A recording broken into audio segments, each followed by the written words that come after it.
Section 1. You will hear a student talking to the student accommodation officer at a college.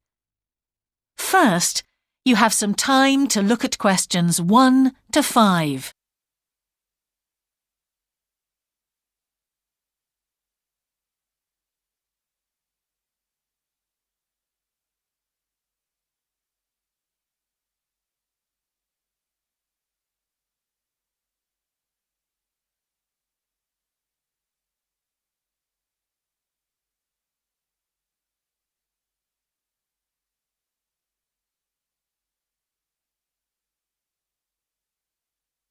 You will see that there is an example that has been done for you.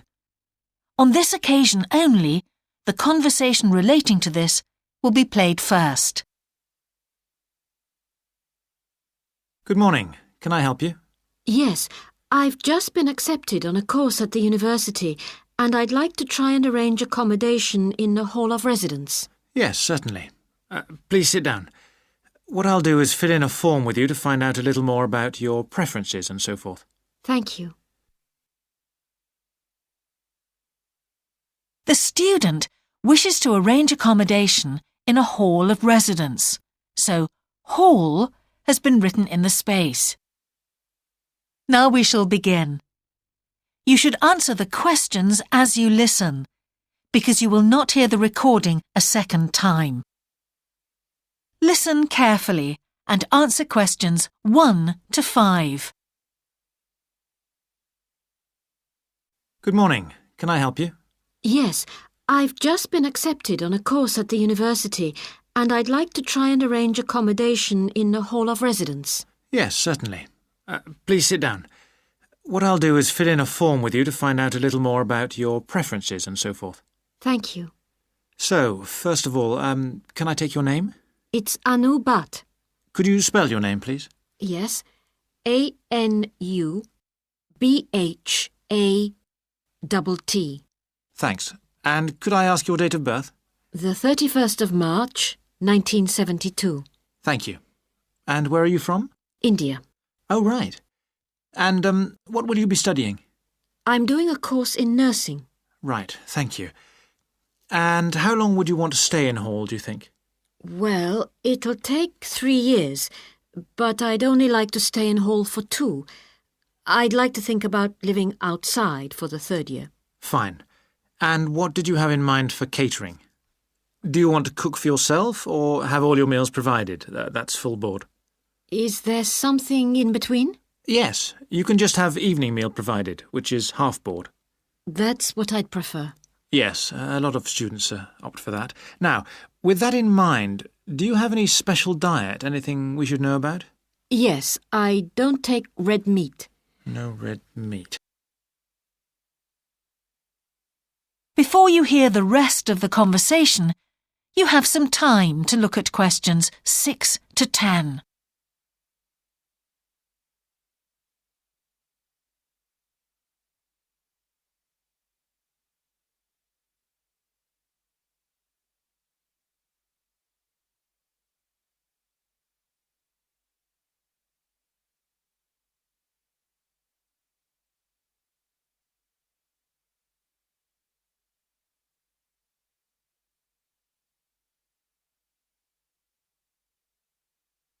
Now listen and answer questions 6 to 10.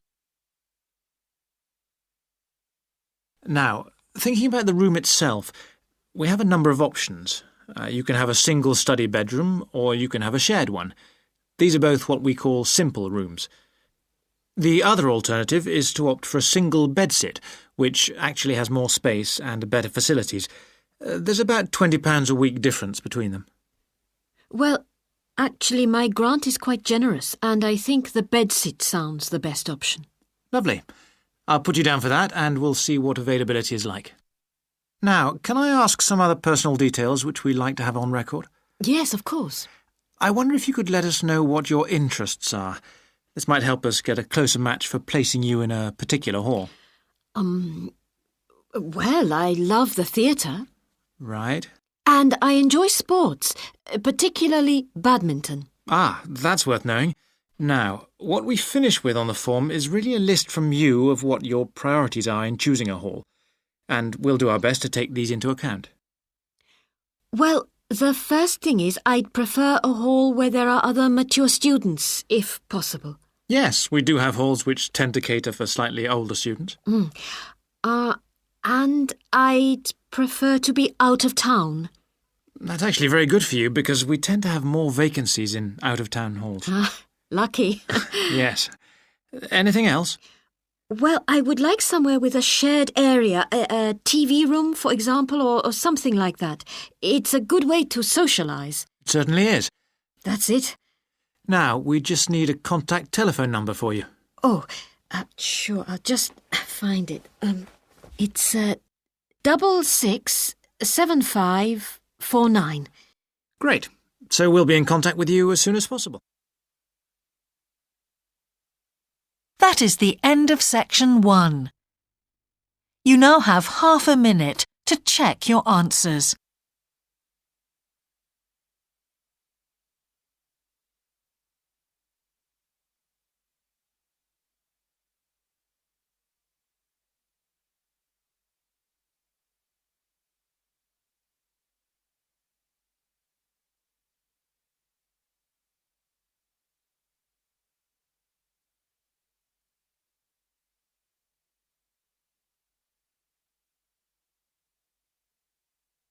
Now turn to section 2. Section 2. You will hear a man giving a talk to new members of a wildlife club in the south of England. First, you have some time to look at questions 11 to 13.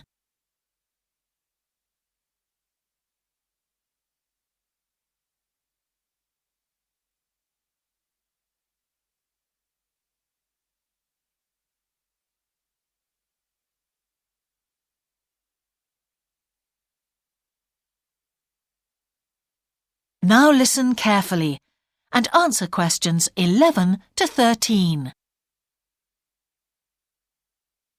Hello, I'm delighted to welcome you to our wildlife club and very pleased that you're interested in the countryside and the plants and creatures of this area. I think you'll be surprised at the variety we have here, even though we're not far from London. I'll start by telling you about some of the parks and open spaces nearby. One very pleasant place is Halland Common. This has been public land for hundreds of years, and what you'll find interesting is that the River Ouse, which flows into the sea 80 kilometres away, has its source in the common. There's an information board about the plants and animals you can see here, and, by the way, the common is accessible 24 hours a day. Then there's Holt Island, which is noted for its great range of trees. In the past, willows were grown here commercially for basket making, and this ancient craft has recently been reintroduced. The island is only open to the public from Friday to Sunday because it's quite small, and if there were people around every day, much of the wildlife would keep away. From there, it's just a short walk across the bridge to Longfield Country Park. Longfield has a modern replica of a farm from over 2,000 years ago. Children's activities are often arranged there, like bread making and face painting. The park is only open during daylight hours, so bear that in mind if you decide to go there. Before you hear the rest of the talk, you have some time to look at questions 14 to 20.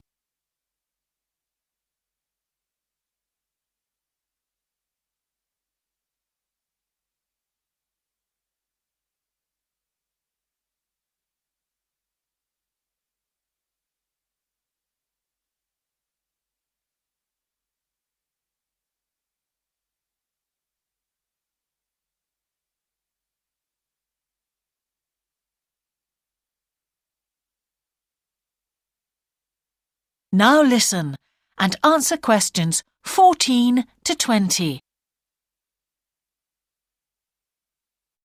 Longfield Park has a programme of activities throughout the year, And to give you a sample, this is what's happening in the next few days. On Monday, you can learn about herbs and how they've been used over the centuries. You'll start with a tour of our herb garden, practice the technique of using them as colour dyes for cloth, and listen to an illustrated talk about their use in cooking and medicine. Then on Wednesday, you can join local experts to discover the variety of insects and birds that appear in the evening. We keep to a small number of people in the group, so if you want to go, you'll need to phone the park ranger a few days ahead. There's a small charge which you should pay when you turn up. I'm sure you're all keen to help with the practical task of looking after the park, so on Saturday you can join a working party. You'll have a choice of all sorts of activities, from planting hedges to picking up litter, so you'll be able to change from one to another when you feel like it. The rangers will be hard at work all day, but do come and join in, even for just a short while. One thing, though, is to make sure you're wearing something that you don't mind getting dirty or torn. And finally, I'd like to tell you about our new wildlife area, Hinchingbrook Park, which will be opened to the public next month. This slide doesn't really indicate how big it is, but anyway, you can see the 2 gates into the park and the main paths. As you can see, there's a lake in the northwest of the park with a bird hide to the west of it at the end of a path, so it'll be a nice, quiet place for watching the birds on the lake. Fairly close to where refreshments are available, there's a dog walking area in the southern part of the park, leading off from the path. And if you just want to sit and relax, you can go to the flower garden. That's the circular area on the map, surrounded by paths. And finally, there's a wooded area in the western section of the park, between 2 paths. OK, that's enough from me, so let's get on and have a look. That is the end of section 2. You now have half a minute to check your answers.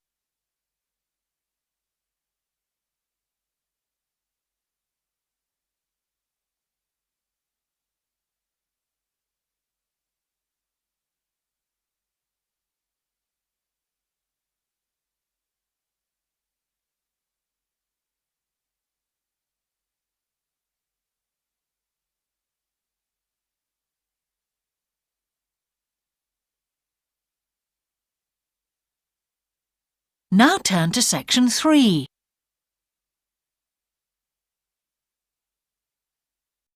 Section 3. You will hear the Director of Studies in an English Language Centre and a student representative talking about their Self-Access Centre. First, you have some time to look at questions 21 to 24.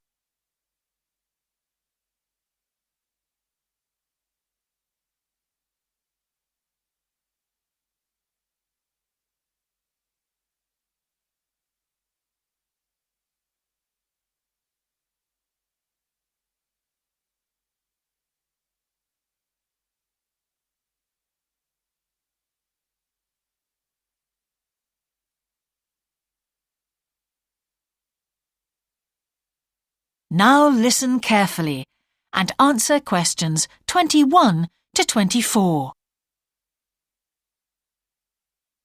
Hi, Yun. As you know, I've asked you here today to discuss the future of our Self-Access Centre. We have to decide what we want to do about this very important resource for our English language students. So, can you tell me what the students think about this? Well, from the students' point of view, we would like to keep it. The majority of students say that they enjoy using it because it provides a variation on the classroom routine, and they see it as a pretty major component of their course. But we would like to see some improvements to the equipment, particularly the computers. There aren't enough for one each at the moment, and we always have to share. Well, yes, the teachers agree that it is a very valuable resource. But one thing we have noticed is that a lot of the students are using it to check their personal emails. We don't want to stop you students using it, but we think the computers should be used as a learning resource, not for emails. Some of us also think that we could benefit a lot more by relocating the Self-Access Centre to the main university library building. How do you think the students would feel about that, Yun? Well, the library is big enough to incorporate the Self-Access Centre, but it wouldn't be like a class activity anymore. Our main worry would be not being able to go to a teacher for advice. I'm sure there would be plenty of things to do, but we really need teachers to help us choose the best activities. Well, there would still be a teacher present and he or she would guide the activities of the students. We wouldn't just leave them to get on with it. Yes, but I think the students would be much happier keeping the existing setup. They really like going to the Self-Access Centre with their teacher and staying together as a group to do activities. If we could just improve the resources and facilities, I think it would be fine. Is the cost going to be a problem? It's not so much the expense that I'm worried about, and we've certainly got room to do it, but it's the problem of timetabling a teacher to be in there outside class hours. If we're going to spend a lot of money on equipment and resources, we really need to make sure that everything is looked after properly. Anyway, let's make some notes to see just what needs doing to improve the centre. Before you hear the rest of the conversation, you have some time to look at questions 25 to 30.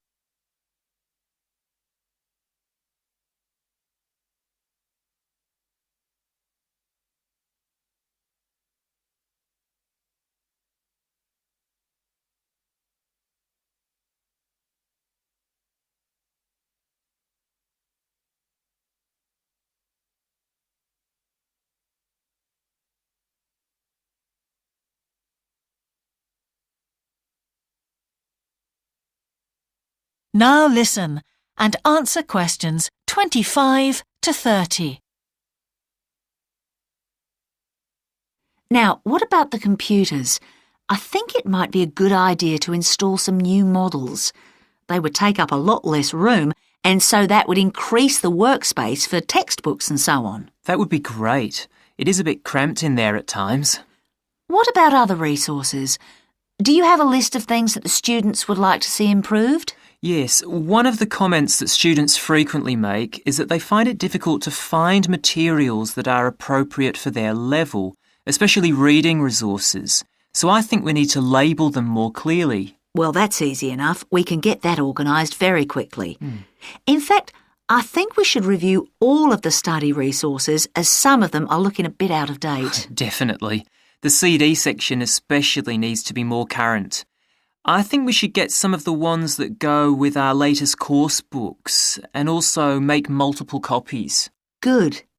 Now, I was also thinking about some different materials that we haven't got in there at all. What do you think of the idea of introducing some workbooks? If we break them up into separate pages and laminate them, they'd be a great resource.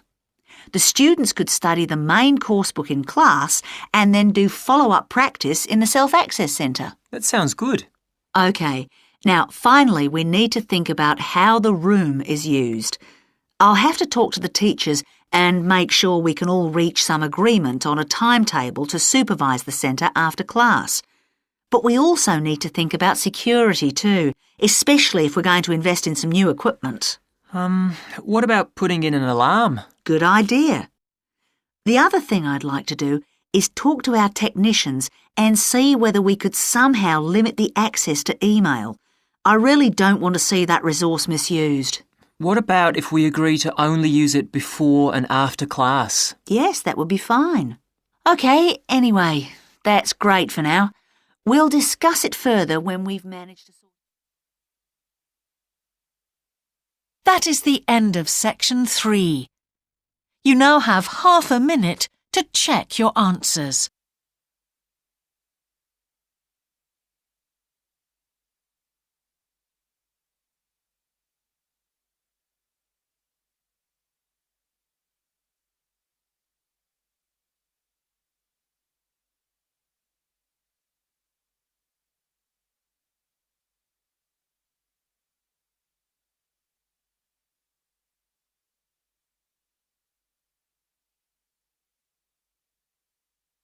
Now turn to Section 4.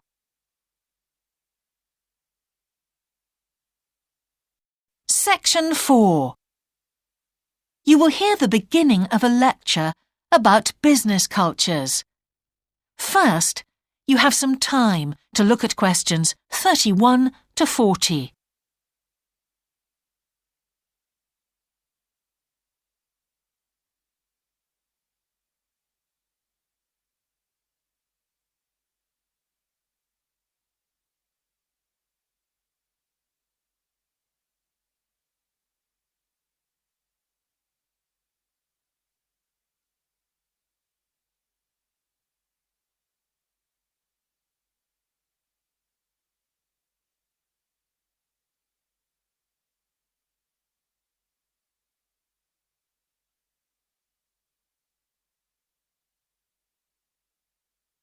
Now listen carefully and answer questions 31 to 40.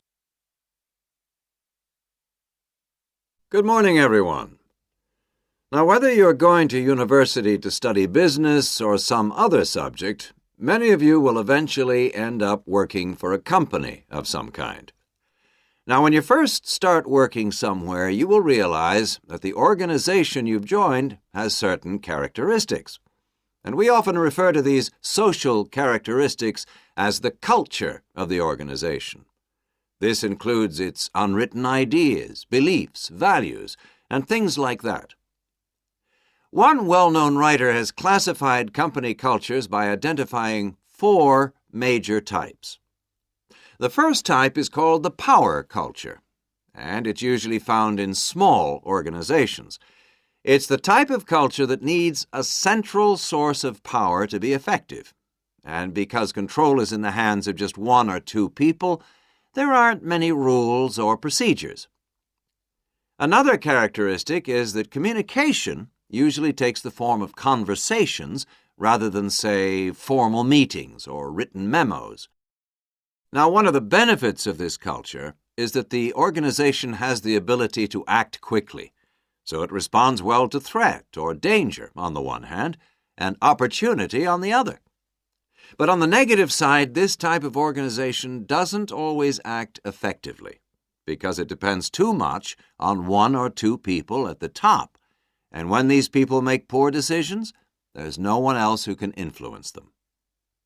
And the kind of person who does well in this type of business culture is one who is happy to take risks, and for whom job security is a low priority. The next type is known as role culture. That's R-O-L-E, not R-O-double-L, by the way. And this type is usually found in large companies, which have lots of different levels in them. These organizations usually have separate departments that specialize in things like finance or sales or maintenance or whatever. Each one is coordinated at the top by a small group of senior managers, and typically everyone's job is controlled by sets of rules and procedures. For example, there are specific job descriptions, rules for discipline, and so on. What are the benefits of this kind of culture? Well, firstly, because it's found in large organizations, its fixed costs, or overheads as they're known, are low in relation to its output or what it produces. In other words, it can achieve economies of scale. And secondly, it is particularly successful in business markets where technical expertise is important. On the other hand, this culture is often very slow to recognize the need for change, and even slower to react. What kind of person does this type of culture suit? Well, it suits employees who value security and who don't particularly want to have responsibility.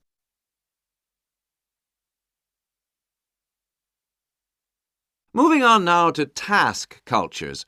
This type is found in organizations that are project-oriented. You usually find it where the market for the company's product is extremely competitive, or where the products themselves have a short lifespan. Usually, top management delegates the projects, the people, and other resources, and once these have been allocated, little day-to-day control is exercised from the top, because this would seem like breaking the rules. Now, one of the major benefits of this culture is that it's flexible. But it does have some major disadvantages, too. For instance, it can't produce economies of scale or great depth of expertise. People who like working in groups or teams prefer this type of culture. And finally, the fourth category is called the person culture. This type is quite unusual. That is the end of section 4. You now have half a minute to check your answers.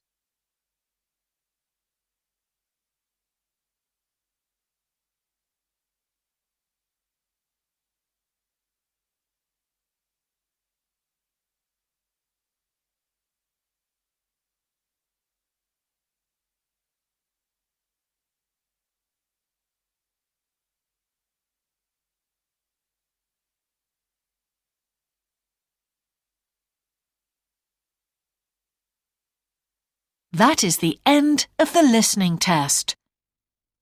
In the IELTS test, you would now have 10 minutes to transfer your answers to the answer sheet.